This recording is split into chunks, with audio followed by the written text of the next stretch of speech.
Representatives from Sudan's warring sides will hold direct talks in Saudi Arabia. That's according to Saudi officials. Delegates from the army and the paramilitary rapid support forces said they would only discuss a humanitarian truce and not an end to the conflict. Hundreds of people have been killed and thousands injured in the fighting that began 3 weeks ago.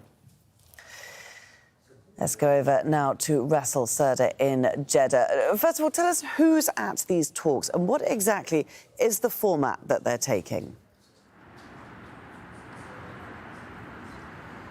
Well, for now, we know that there are 7 representatives from both parties in total that are now in Jeddah, and since yesterday, the talks are still on the way. They're continuing.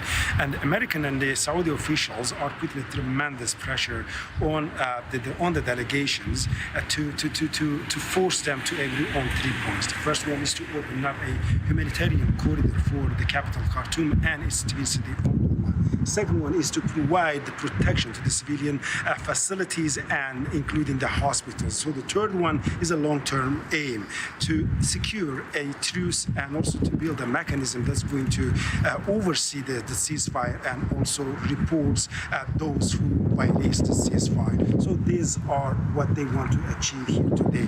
The situation is quite fragile. However, people who are familiar with the talks that are there telling us that there is a positivity around because of the compelling factors in and out of Sudan. First, there's a dire humanitarian situation in Sudan, and second, both warring parties are aware now that there will not be any winner, and if the war, there will not be any quick win, and if the war linger on, both sides are going to lose. And for Saudi Arabia externally, so the security stability in the Red Sea is quite important because 70% of its energy is being exported to the world through Red Sea. And for Americans, when it comes to Americans, they are very much involved in these talks in a close coordination with Saudi Arabia, and the security, the stability in the Horn of Africa is quite important for the USA as well. That's why all of these factors coming together, people say that these factors are going to contribute to a kind of success in these talks. Rasul Serda joining us there from Jeddah. And again, apologies to our viewers for the poor quality of the sound in Rasul's live. Now, on the ground in Sudan, there's been no let-up in the fighting, and Hibba Morgan has more from the capital, Khartoum. Now, in parts of the capital, Khartoum, overnight, especially in the northern part of the capital, there were heavy artillery fires, heavy explosions to the point that some facilities were set on fire, and that's in the city of Bahri and Kafuri late on Saturday night. We were also able to hear heavy artillery around the vicinity of the presidential palace.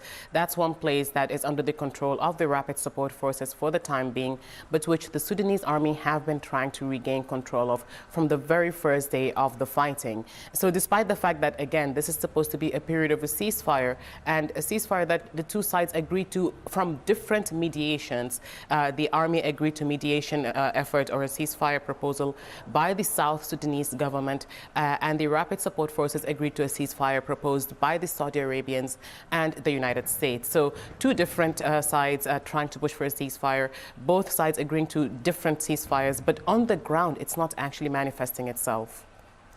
Well, calls are growing for the international community to act fast to avert food crises in Sudan and neighbouring countries who are taking in refugees from the conflict. In South Sudan, thousands of people are arriving every day, as Harry Mutasa reports from the town of Renk. People arriving from Sudan get 2 hot meals a day. Usually aid agencies give out food rations so families can cook for themselves. But this is just a transit centre in South Sudan. People cross the border with very few belongings. These meals help them survive until they get to their final destination. I have 3 children and this food is not enough to feed them. We are grateful, but it's not enough. Humanitarian agencies say around 6,000 people arrive every day in South Sudan, a country where thousands have already been displaced by insecurity and floods. We have more than 7.76 million people who are facing food insecurity in the country. That's 2/3 of the population, and we are providing assistance to a lot of them, around 5.7 million. So we'll have to take some of these resources to respond to this crisis. Most are women and children with no money, clothes or shelter. This is what conditions are like for people living here. Aid agencies and the government don't want families to stay here for too long. They need to move on because there aren't enough resources to help everyone. Towns on the border with Sudan have also been affected by the conflict. Prices of some staple foods have doubled because transport and trade have been disrupted. All those goods that come from Sudan, so all the roads have been blocked and closed. So we have no way again to get the goods from Sudan. South Sudan imports many items from its neighbor. There are fears there will be further price increases and shortages, not just here, but also in other countries in the region. Harun Mutasa, Al Jazeera, Rink, South Sudan.